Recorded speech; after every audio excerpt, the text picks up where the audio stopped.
PI LCB यांच्या संदर्भातली ती विषय होता। संदीप पाटील एलसीबी पीआय एकच असतो ना, चार थोडीच आपल्याकडे। एलसीबी तत्कालीन नाही, एलसीबी पीआय संदीप पाटलांनी एका महिलेचं शोषण केलं होतं, शारीरिक शोषणाचे त्याच्यावर आरोप होते। ते सर्व पुराव्यानिशी मी डीपीडीसीत ते दिलं आणि सगळ्या आमदारांनी मंत्र्यांनी एकजुटीने ठरवलं की अशा पोलीस निरीक्षकावर गुन्हे दाखल झाले पाहिजे। त्याची एलसीबी वरनं हकालपट्टी आजच्या आज तात्काळ होणार आहे। त्याला एलसीबीतनं काढून त्यांच्यावर गुन्हे दाखल करायची कारवाई चालू झाली।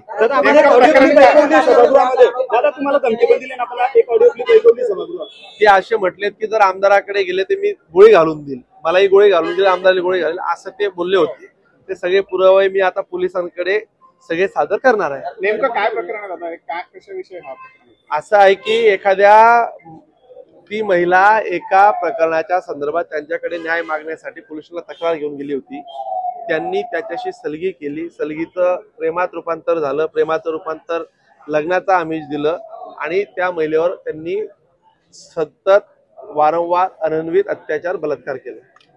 लग्नाला जेव्हा तो नकार द्यायला लागला तर ती महिला त्यांनी सांगितलं की माझी बायकोकडनं मला अडचणी आहेत, आम्ही आता डिवोर्स घेतोय, अशा पद्धतीचं।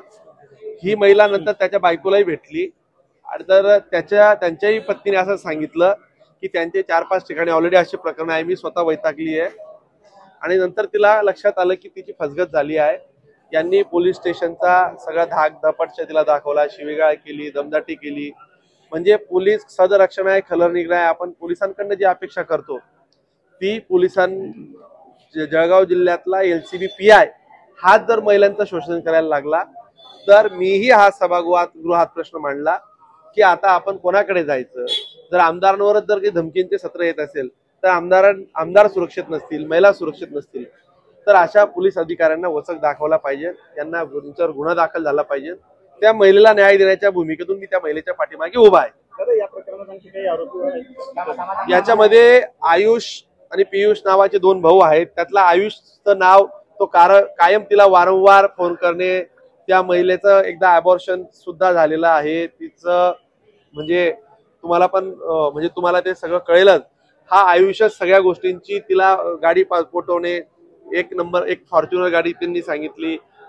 आता सगळ्या त्या महिलेची व्यवस्था करण्यापासून त्या महिलेला दमबाजी करण्यात त्याचं नाव आलेलं आहे। त्या आयुष नावाच्या मुलाने, त्याचं सरनेम आयुष मरियार, त्यांनी ते सगळं त्याच्यामध्ये ते पण इन्व्हॉल्व आहेत। आणि हा आयुष या जिल्ह्यातल्या बऱ्याचशा मोठमोठ्या तुडी पाणींमध्ये काही ठिकाणी कुठे रेड पाडायची, कुठे काय करायचं, त्या नियोजनामध्ये हा आयुष असायचा। तर तोही तपास करायला लावला। त्याला पोलिसांनी 2 भावांना गनचे परवाने दिले आहेत। ते कशासाठी दिले, त्यांच्या जीवाला ते असे काय कामं करतात की ज्यांना गनचा 2 भावांना परवाना द्यावा लागला, त्यांचं व्यवसायाचं स्वरूप काय आहे हेही मी आता एसपींना सांगणार आहे। ते गनचे परवाने रद्द करणार आहे। ते गुन्ह्यात जर असतील, आयुषचा गुन्ह्यामध्ये सहभाग प्रथमदर्शी दिसतोय त्या महिलेने जे मला दिलेत पुरावे, त्यात आयुष्यही गुन्हा दाखल झाला पाहिजे हेही आता आहे। एकंदरीत महिला जी आता फिर्याद देईल त्याच्यानंतर या गुन्ह्याचं कळेल। पण या जिल्ह्यामध्ये कुणी अधिकारी अशा पद्धतीने वागेल ते आम्ही खपवून घेणार नाही। तो कितीही वरिष्ठ अधिकारी असू द्या, महिलांना जर असुरक्षितता असेल तर त्यांच्या पाठीमागे उभं राहण्याचं काम लोकप्रतिनिधी म्हणून मीही करणार आहे। त्या एलसीबी पीआयला जेलमध्ये जावं लागेल एवढंच या निमित्ताने सांगितलं। 1 महिन्यात जवळपास लागला गुन्हा दाखल व्हायला, नेमकं अडचणी काय होत्या? माझ्याकडे त्यांनी काल येऊन ती तक्रार सांगितली। ते कोणाकोणाकडे गेले मला माहिती नाही। त्यांनी मला सांगितलं की आम्ही डीवायएसपी ऑफिस, एसपी ऑफिसलाही त्यांना सांगितलंय, पण त्यांनी का नाही केला हा भाग एक वेगळा असू शकतो।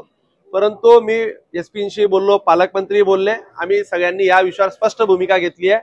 असल्या पद्धतीचे अधिकारी आणि पोलीस दलात जर ते काम करून सरकारची आणि प्रशासनाची प्रतिमा मलिन करत असतील तर अशा अधिकाऱ्यांना जागीच ठेचलं पाहिजे। असल्या लोकांना त्यांची जागा दाखवली पाहिजे। चुकीच्या लोकांना अशा पद्धतीने माफी करता येणार नाही। अशा महिलेच्या पाठीमागे उभं राहण्याचं काम देखील जर तिच्यावर अन्याय झाला आहे तर तिला न्याय देण्याची भूमिका आम्ही सगळ्यांनी घेतली।